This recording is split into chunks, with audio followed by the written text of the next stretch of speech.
అది ఎవరికైనా అభిషేకం ఉంటుంది. అభిషేకమేనా? అభిషేకం ఎవరికైనా స్వామి అసలు నిజ స్వరూపాన్నే మనం చూస్తాం కదా, స్వామి అలా వచ్చిన స్వరూపం చూస్తాం కాబట్టి చాలా అద్భుతంగా ఉంటుంది.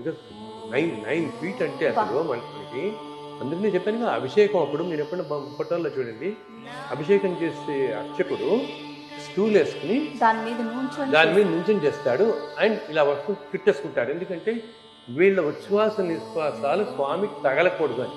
దగ్గరగా ఉంటారు కదా వాళ్ళు, గబుక్కుని మనం ఏ తుమ్మరావచ్చు మనకి ఇవి తగలకుండా మనం ఉచ్ఛ్వాసాలు ఆయన తగలకూడదు. అంత విగ్రహం 9 అడుగులు అని చెప్పి వీళ్ళు దీని మీద ఉంచుకుని అభిషేకం చేస్తారు. చేసినప్పుడు చెప్తారు కొంతమంది, స్వామికి అంటే అభిషేకం కొంచెం గోరువెచ్చని నీళ్ళతో చేయిస్తారు. అప్పుడు ఆయనకి మనకు వచ్చినట్టే